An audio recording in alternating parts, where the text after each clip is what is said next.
Hi everyone. I would like to share with you through this my YouTube channel and my FB page regarding understanding, no? It's understanding the liens, ano yung liens and encumbrances, no, on property titles. This is just a simple guide.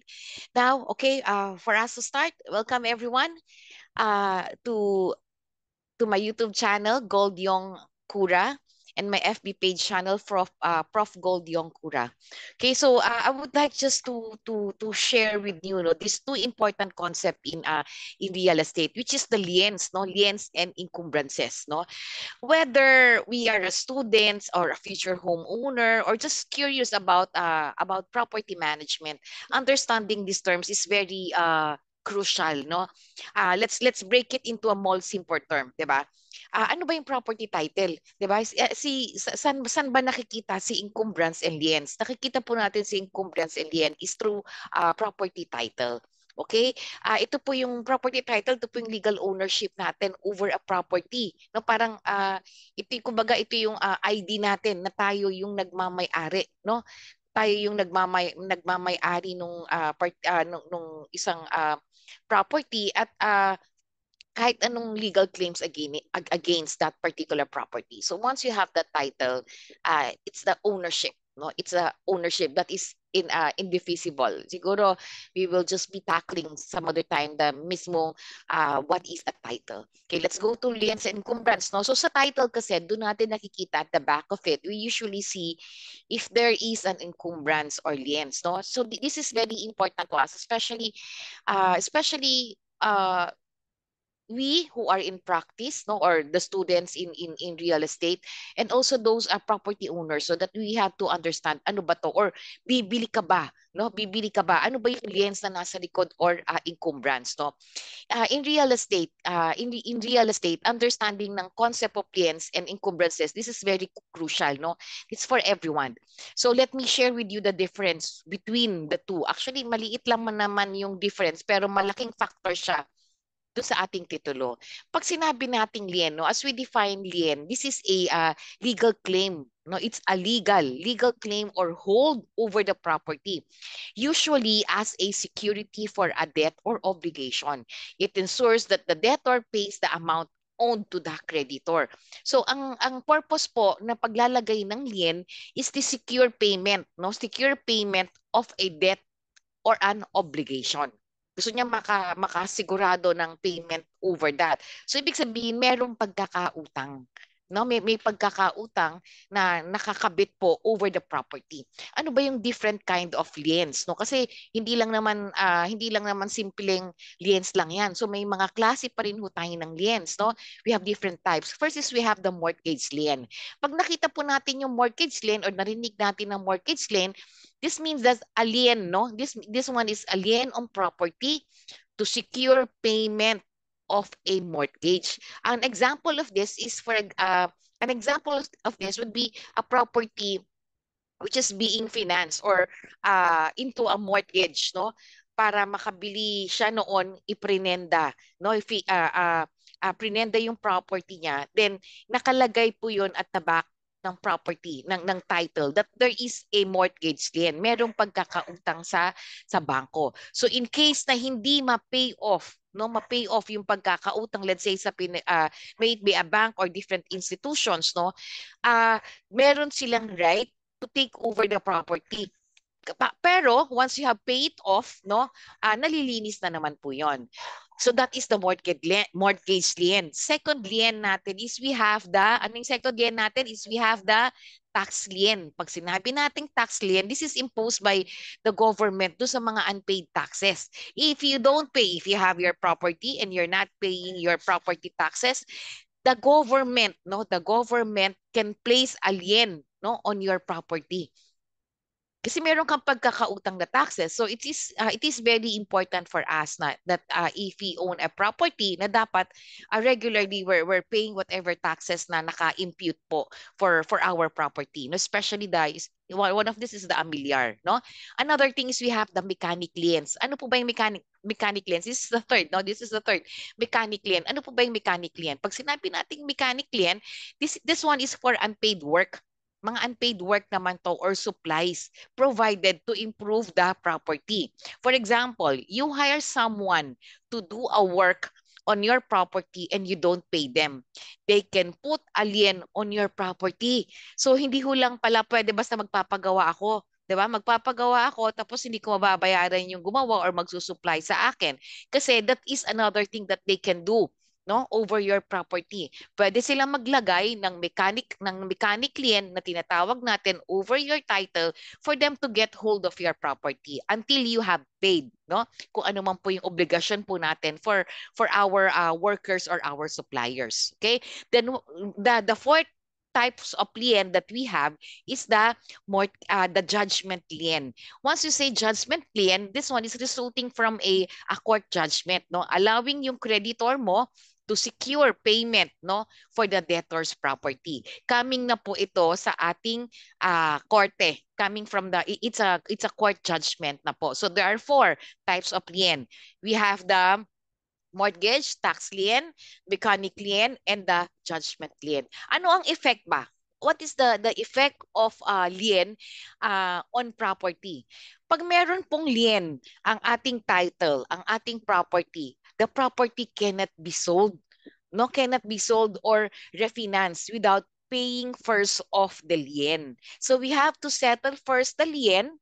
Then after we have settled it, now we can, if we wanted to sell it, yes, we can. And if you wanted to refinance it, yes, posible po. But you have to pay it off.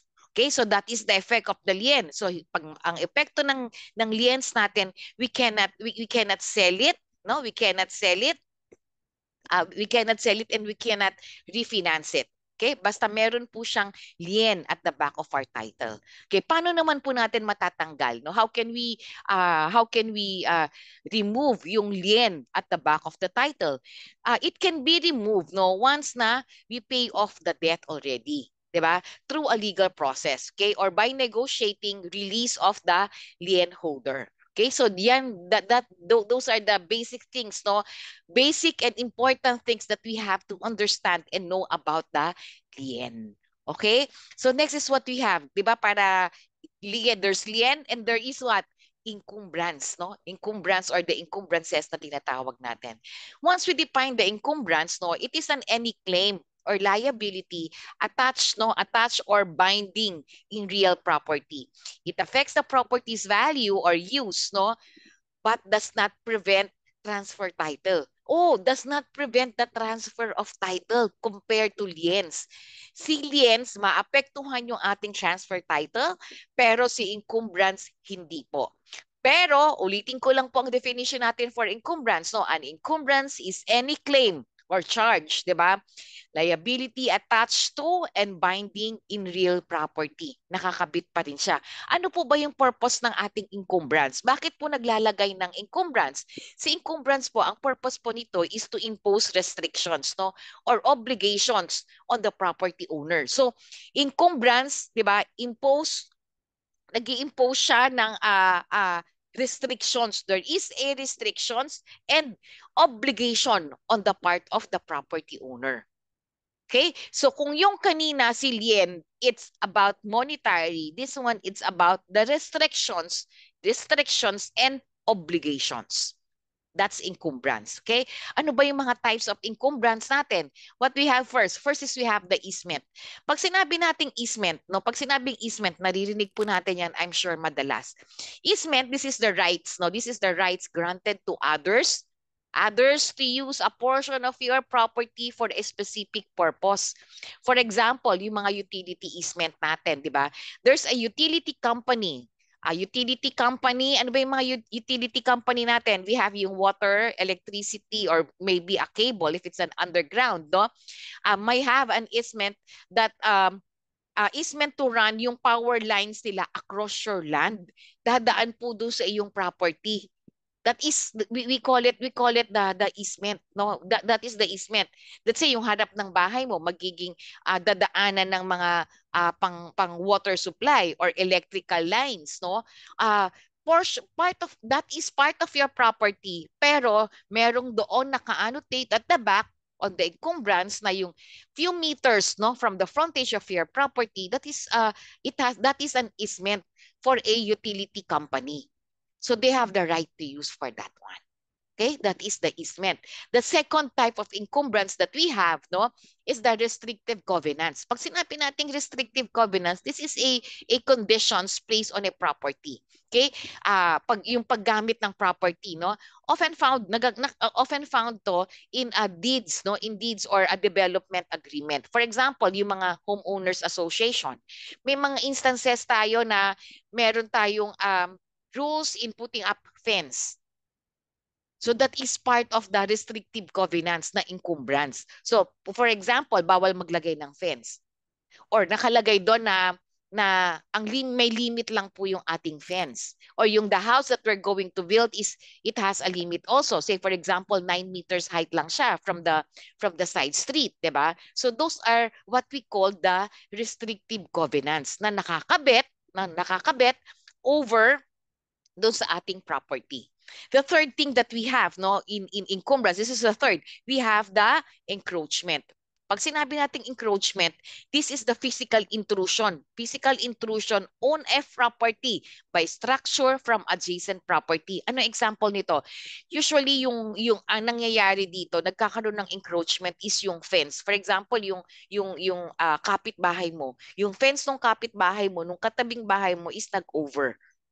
'Di ba? Na naglagpas. So there is an encroachment over that. Yan po yung tinatawag natin na encroachment or the physical intrusions over the property by a particular structures. Encroach, nakalagpas po sa property.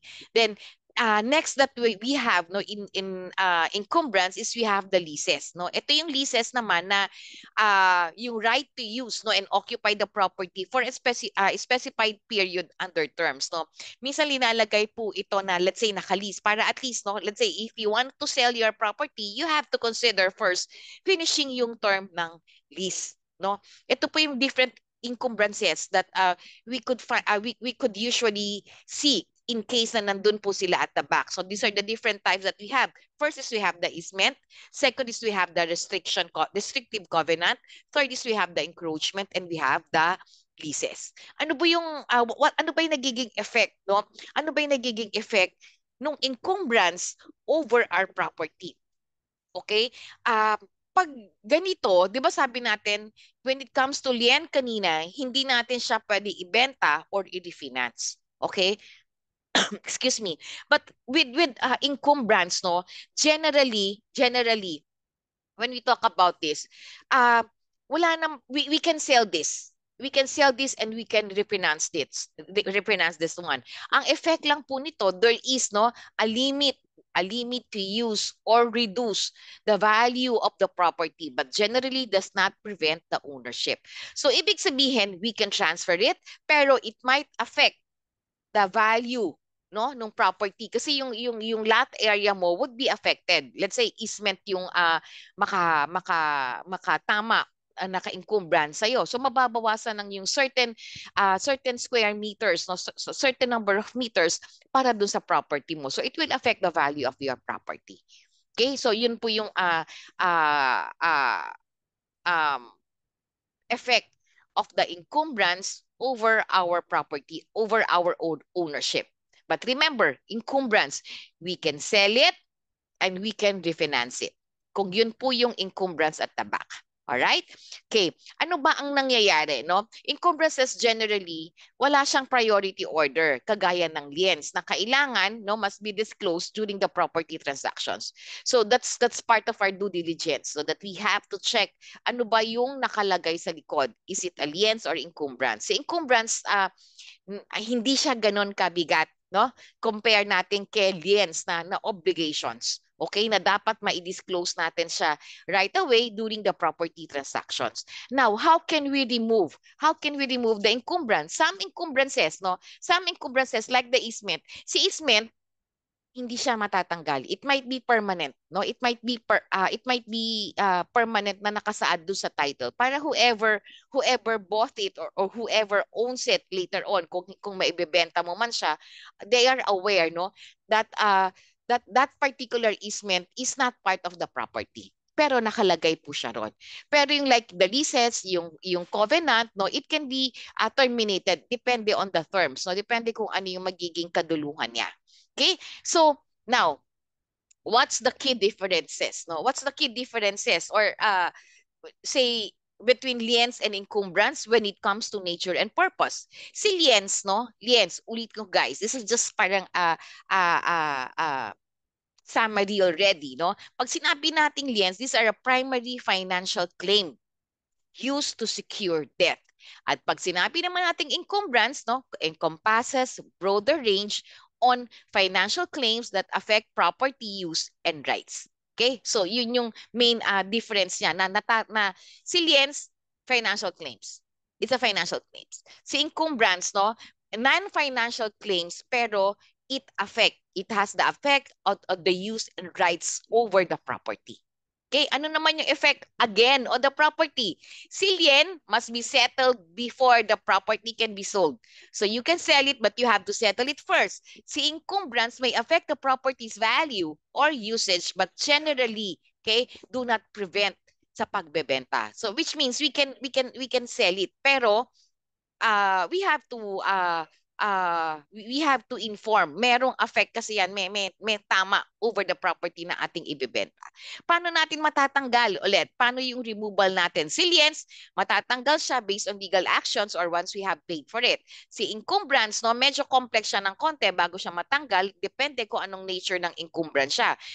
Kasi si easement kasi na concern, it might be permanent on the encumbrance. So, pero wala naman ganung affect yon when it comes to bentahan, maliban lang dun sa ma-reduce yung value ng ating property.